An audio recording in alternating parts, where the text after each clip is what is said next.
Well, hello everybody. I'm Louise Eddington, the Cosmic Owl of Cosmic Owl Astrology.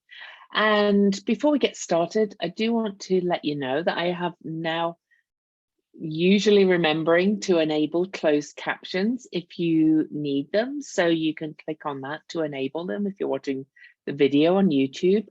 I also have my lovely assistant, Megan, creating a downloadable transcript now from the text of the closed captions. So we're kind of upgrading the podcast here with transcripts and subtitles and all kinds of things. So yay. So anyway, as I said, I'm Louise Eddington, the Cosmic Owl of Cosmic Owl Astrology, the author of 3 books, a consulting astrologer, a teacher. I also have a membership. My 3 books are, my first one was Modern Astrology.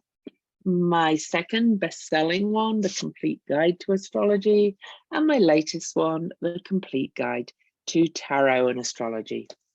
So I'm actually going to be using this one because I pulled 3 cards for the next full moon, the Pisces full moon that is going to take place on September the 8th, September the 10th, 2022 at 3:59 a.m. Mountain. So that would be 2:59 a.m. Pacific, 5:59 a.m. Eastern, 10:59 a.m. Universal Time, London time. So you can work out your own times. But before we dive into that chart and things, let's look at the cards and ask you to subscribe to my channel, give it a thumbs up, and maybe even check the little bell so that you get notified when I upload new videos. So this Pisces full moon on September the 10th is going to take place at 17 degrees 14 minutes of Pisces, where the moon will be, and 17 degrees 41 minutes of Virgo, where the sun will be, because the full moon is always an opposition. But we have some other stuff going on around it, as always. But let's look at the cards first of all that I pulled. So I pulled all reverse cards. We've got reversed cards again, and it's not kind of surprising to me. We had a lot of reverse cards because of the fixed grand cross energy, but we've also got Mercury stationing retrograde right before the full moon.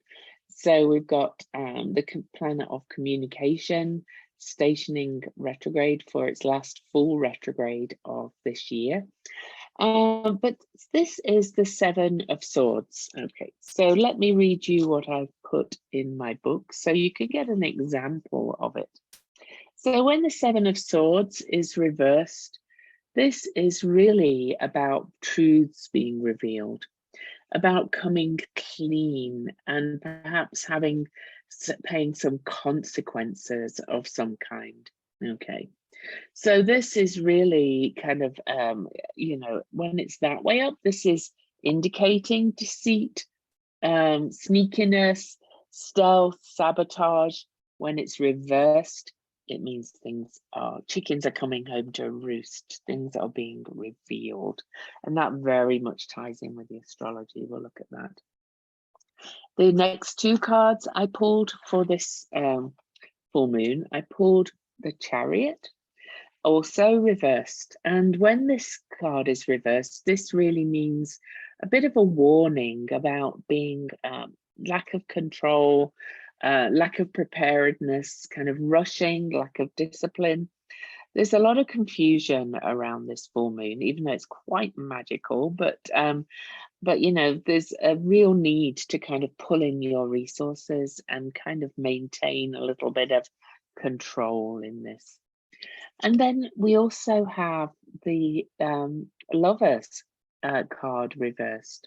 And that really is kind of feeling a little bit disconnected, feeling a little bit unsure, polarization and lack of community. And this makes sense when we look at the astrology. So even though it's magical, there is a little bit of a caution about kind of trying to push through things, not be prepared, not being trusting, and not allowing things to come through. So let's have a look at the chart for this full moon. Okay, so the full moon, as I said, is at 1741 Pisces, up there on the right where I'm pointing at. And it's actually conjunct Neptune by 7 degrees, or just under 7 degrees. But Neptune is such a vast energy, and Neptune is the ruler of Pisces, the modern ruler of Pisces. So this is a conjunction. The moon is also conjunct Nessus, which is really about the buck stops here. So what's being revealed is kind of like, I've had enough. We're not going to do this anymore. And then it's also conjunct Juno, which is the planet of partnership, or the Hieros Gamos. And in Pisces, this is really about our interconnectedness with all that is. Okay. So we've got this huge stellium in Pisces, which initially indicates that this is going to be a very confusing, but also spiritual full moon. So we'll talk more about that. As I said, full moon is always an opposition. So we have the sun here in Virgo, trying to make sense of everything, trying to kind of rationalize everything. But this full moon is also forming a mystic rectangle to the nodes and to Uranus. And yes, Uranus yet again. This is a really Uranian year. And on this full moon, Uranus and Saturn are approaching each other again. At the end of October, they will get to just about a degree apart from an exact square, kind of echoing last year, 2021's 3 exact Saturn-Uranus squares. But this full moon is almost exactly sextile to Uranus. Okay, so this has kind of got an awakening, shocking kind of energy to it, and it's connecting us to the nodes of fate that are leading us forward. So we'll talk more about that. Now, what are all these arrows you're saying? Well, I've pointed to everything. We've got all these energies around 15 degrees of the signs. So starting really, let's start with Aries, because that's the first sign. So we have Chiron, the shaman, the maverick, the wounded healer. He's kind of this clumsy guy who but he's also a medicine man and a teacher. And he's really teaching us about our identity and how we can heal moving forward. There's a lot being said that the Chiron in Aries is healing the divine masculine, but this is nothing to do with men and women. This is to do with this balance of the divine masculine and feminine energies in our cosmos. And then we have the North Node, which is all about values, sustainability. This is what we're longing for, what we're longing to bring change for. And then we have Black Moon Lilith in Cancer. And Black Moon Lilith is the wild part of ourselves. So she's kind of bringing in this, the divine feminine energy and saying, let's heal that. And of course, Chiron and Black Moon Lilith are in square to each other on this. Then we have Asteroid Lilith, the real original female, before she was thrown out of the Garden of Eden for refusing to submit to Adam. She's also involved in this interplay, and she's in trine to Chiron. So these two planets are all talking to each other, and she's also in square to Uranus and the North Node. So we're building up a picture of healing and balancing of kind of this mismatch of energy that we have in our world, in our cosmos, in our society, of valuing kind of the energy of day, the energy of action, the energy of the masculine, but not men. It's in all of us. Then we have the sun, of course, that's in Virgo. I talked about that. But then we also have here, we have Cersei. And Cersei is the witch, and she turned Odysseus's men into pigs, but she was very much a woman unto herself, and she was also a medicine woman. Because she was a magical witch, really. You know, of course, patriarchy. She's been portrayed as being bad. It's not as if Odysseus's men were not kind of beasts when she turned them into pigs or made them think they were pigs. And she is opposing Chiron. So there's a lot of healing in this full moon. Then lastly, well, we have the South Node, of course, so letting go of kind of reliance on others and not building this sustainable lifestyle by being overly connected with power dynamics and so on. And then lastly, we have back to Nessus again, and you know the buck stops here and our Hieros Gamos as a collective. So most of these, apart from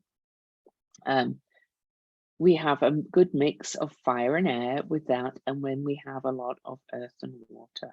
So this is bringing the energies of the divine masculine and the divine feminine into balance with this dance all around the middle degrees of the signs. That is a real kind of pivot point of change. Lastly, we have Mercury. Mercury is retrograde by the time of the full moon, but Mercury stations retrograde right before the full moon at this exact point, 8 degrees 55 minutes. So you know, we've got another change of direction going on this full moon. And it is a mutable full moon as well, so change, a lot of change coming in this. And lastly, we have 6, 7, 18. So we have an 18 universal day. We have Uranus at 18. We've got 17 degrees. So we've got a lot of 1s and 8s, and Mercury turns retrograde at 8 degrees. This is a 17-8 full moon, so I'll mainly look at that number. So we'll talk about that as well. But I can promise you that with this change that is coming on this full moon, even though it may be confusing, is actually going to bring some very lasting change. So we'll talk more about that, but let's look at the numbers. So as I said, this is 17 degrees. And so the number 17 is a highly spiritual number and has been expressed by the ancient Chaldeans as the 8-pointed star of Venus. You know, I love my Venus. And incidentally, Venus is 2 days away here of the official heliacal set, where Venus as morning star will disappear behind the beams of the sun. And we're heading into this amazing time where we're going to have our first Venus-Sun conjunction since 1789. More on that later. I will actually be interviewing my mentor, Ariel Gutman, on this podcast. So again, you know, subscribe so you get notified when I upload that, because that's a really big thing.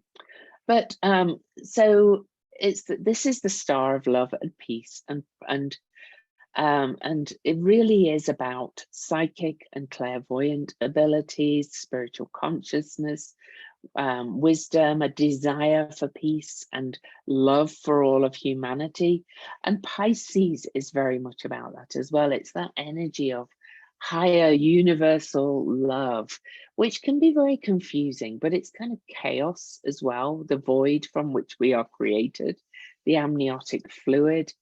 But it's also, the 17 also makes an 8. 1 + 7 is 8. So this is self-discipline, strength, and compassion in that compassion. So it's not all woolly. It's got this innate strength if we can tune into our Piscean nature and this nature of higher spiritual consciousness, and have some trust and faith. We can actually really bring great balance and great strength and great self-discipline into the mix. Okay, so this is the 17-8 is associated with the Star Tarot. which relates to bringing the spiritual messages down to earth. And that really resonates with this Pisces full moon. We have a Pisces full moon every year, but this one being at that number brings this extra energy of it into it with the degree. But we have the Pisces energy, this so strong Pisces stellium of planets, stellium of energies opposing the Virgo sun, which really wants to have meaning and to be useful and to bring all this sense of interconnectedness and spiritual compassion and spiritual consciousness down to earth in a very practical way. I always think of the Virgo Pisces axis as very much about being the practical mystic when it's integrated. And this one is being this full moon, this opposition to from the moon to the sun is, as I said, tied into this mystic rectangle, connecting us to the nodes, which is our karmic potential and our karmic dharmic path and what we're longing to become and what we're longing to change towards. So not only is the Pisces moon and with the Virgo sun in mutable signs, so suggesting we're going to bring change. We've got Uranus bringing radical change as well. Uranus kind of traveling with that north node, asking us to strive for, to long for a life that's more grounded in very solid values, that's very sustainable, that we've perhaps not been living.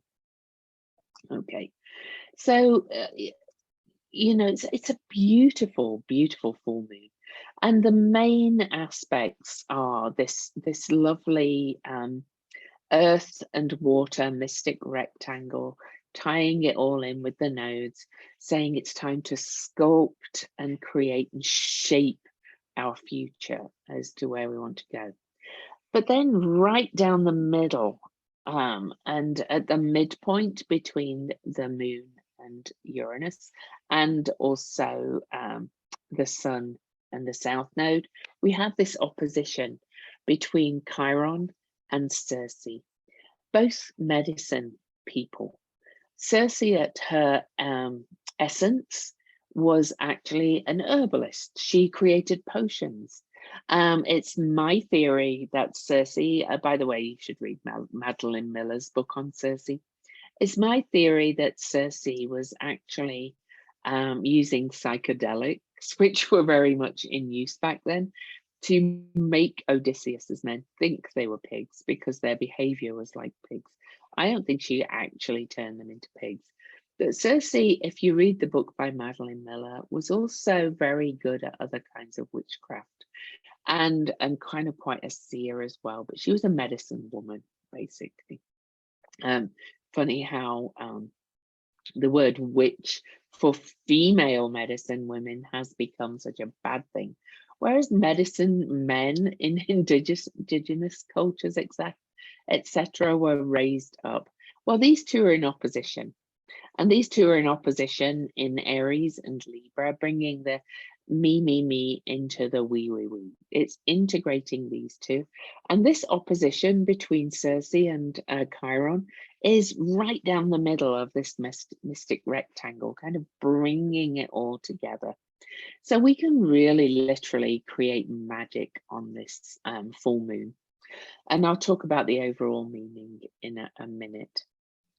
Okay, so I just want to talk a little bit about the Liliths. So we have asteroid Lilith and black moon Lilith, both they're actually semi-sextile each other. So they actually can't quite see each other, but they're both in aspect to this Chiron Cersei opposition. So black moon Lilith is square to Chiron, and asteroid Lilith is actually black moon Lilith is actually forming a T square to the Chiron Cersei opposition, and asteroid Lilith is forming a sextile to Cersei and a trine to Chiron. So these two are kind of coming up and saying, you know, we have to bring in the divine feminine. We have to bring in this creative strong female energy, we have to integrate this into where we're moving forward to this North Node. Okay, so I don't know if you're kind of getting that. Now, Mercury, as I said, stations retrograde hours before the new moon at 8 Libra 55. Mercury, as I record this, is actually already in shadow. Mercury, well in shadow, because as I record this on August the 31st, a little bit later than I normally do it, because I was at the ESAR Astrology conference, which was amazing. Mercury's already in Libra at 5 degrees. Mercury is going to go retrograde at 8 Libra 55 right before this full moon.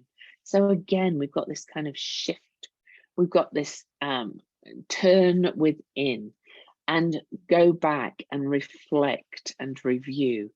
Now, please don't give me all this thing about fearing Mercury retrograde and so on and so forth. Mercury, when planets are retrograde, they are actually closer to us.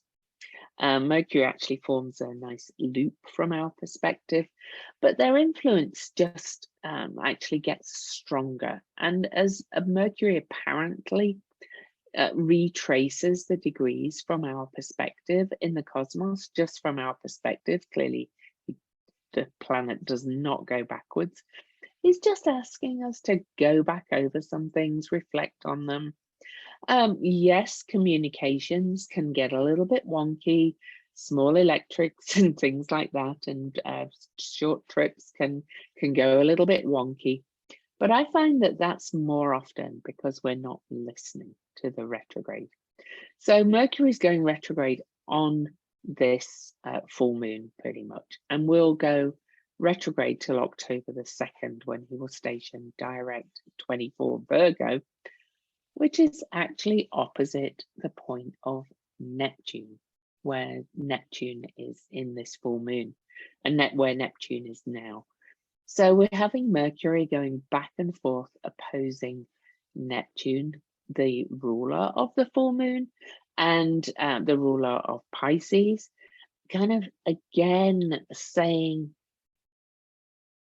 really, I'm going to say that this Mercury Neptune opposition coinciding with the retrograde and the fact that Mercury will station direct opposing Neptune is saying, you're not going to know everything. You're never going to know everything, but we can only create balance and justice and talk about things and reflect things. That's very much Mercury in Libra, and find out information.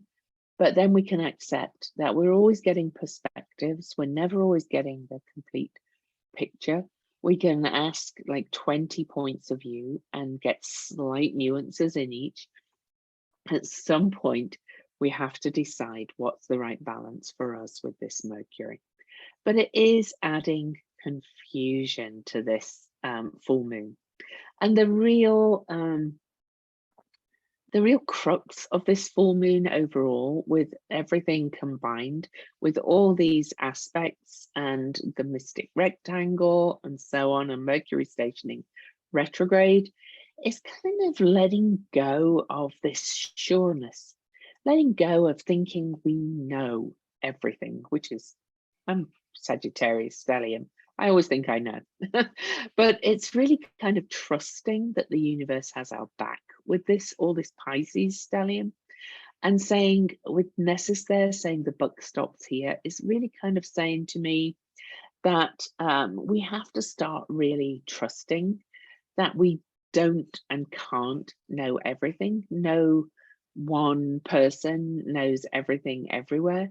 We kind of have to trust the cycles and have faith that the universe has our back. All right, so that's a really big message to my mind, to trust that the universe has the back, because we're in this point of chaos. Pisces, where the moon is, as I said before, this kind of amniotic fluid. Now, chaos has become a bit of a bad word in our culture, in our world, but originally it kind of meant the chaotic matter that was in the universe that was actually became form, became us. So we came from chaos. Many of the creation myths are coming from chaos or coming from the void. Even the Big Bang Theory is kind of saying we're quite kind of like created from this big chaotic thing, and then all the atoms finally kind of come together, but they're all working together really. And this is the real crux of all of this, to have trust that you know, we have to balance this need for structure and rational things and knowing everything with this chaotic, I know nothing kind of energy. So get used to, on this full moon, knowing nothing, being in this wonderful cloud of unknowing, to quote a little book that I once read. Because once you can actually step into the cloud of unknowing, and that doesn't mean you don't kind of move around your daily life, you know, doing the little rational nitty-gritty bits, but this is the bigger picture. We are in a cloud of unknowing. The divine is ineffable, unknowable, so not a white man on the cloud, according to my point of view. The divine is ineffable. It's all that is.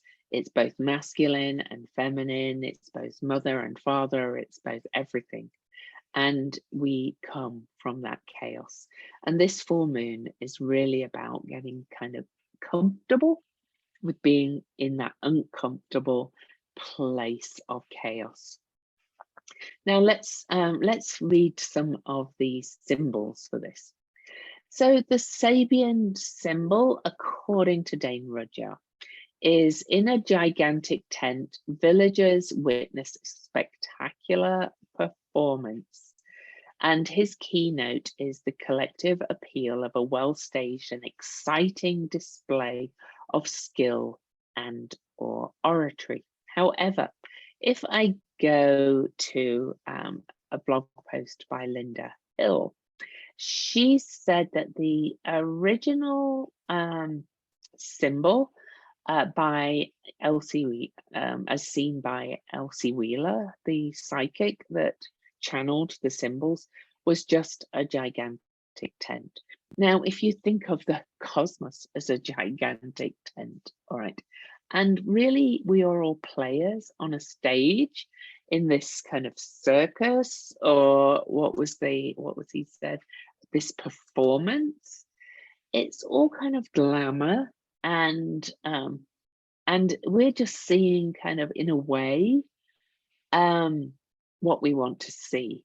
Now, Mark Edmund Jones said, in a huge tent, a famous revivalist conducts his meeting with a spectacular performance.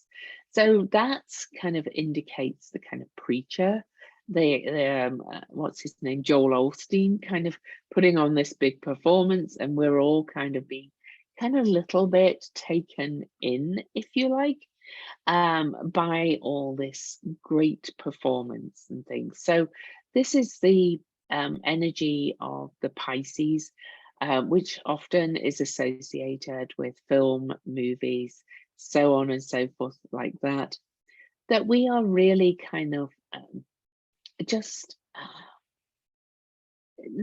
don't think we know nothing when we're watching this gigantic performance that we're in.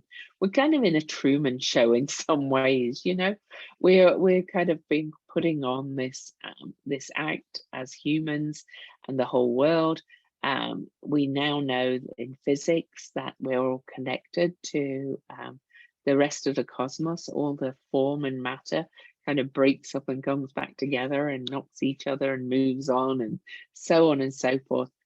But really, again, this is about getting into that cloud of unknowing and kind of knowing that we're really in this spectacular performance, but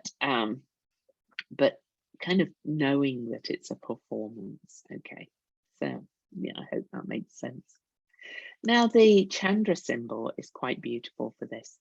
So it's white lilies blooming alone in the shade, gifted with deep and subtle qualities that are germinating in the subconscious and coming into their own, transported into inner worlds in order to dream, imagine, and conceive from a pure place, disengaged with phenomenal, yes, appearances, staying just apart. Much that goes on here stays under, percolates timelessly. A special karma to cultivate the mysteries, to be different yet no issue. Deep down in their creative forces work unceasingly and design alternatives for the world to partake in, if the world turns that way. So in some ways, you could say on this full moon, we are kind of creating this new performance, if you like.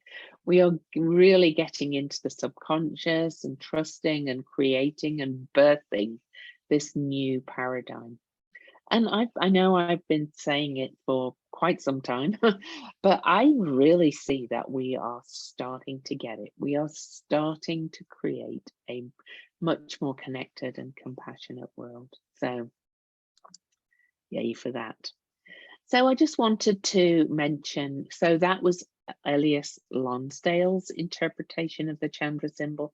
John Sandbach actually channeled the Chandra symbols, and he calls it, he said, there are so many things in this world to confuse and distract us and to cause us to lose our way.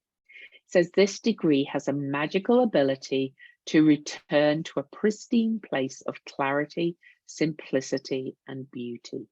It does this by turning its focus away from all outer discord, which is what the cards were also telling us, and by letting go of goals, agendas, and desires. And even though it may at times only be able to do this for a moment, it's enough to imbue any situation with a new peace, a new sense that there is a light that shines beyond the nightmare, and which, if we will only be receptive to it, can guide us out of any and all quagmires of darkness. So before I kind of wrap it all up, I want to remind you to subscribe to my channel. Check out my website, louiseeddington.com, for ways to work with me. Please, if you listen or if you watch it on here, if you also have iTunes, I would really appreciate iTunes reviews, hopefully 5-star and hopefully written ones. So you can find the podcast on iTunes on your podcast app and go and leave me a review. But to wrap it all up with this beautiful, magical but confusing full moon is really, I love these words here. Okay, it's turning away from outer discord and letting go of goals, agendas, and desires, and really returning to a place of clarity, simplicity, beauty, creativity, and trust, and releasing anything that kind of stops you managing to return to that beautiful place over and over again. Okay, because we are truly moving into the new paradigm right now. So for now, it's goodbye from me. I always appreciate your support, all of you. I appreciate all my subscribers, all my followers, and have a beautiful, beautiful Pisces full moon. Much love.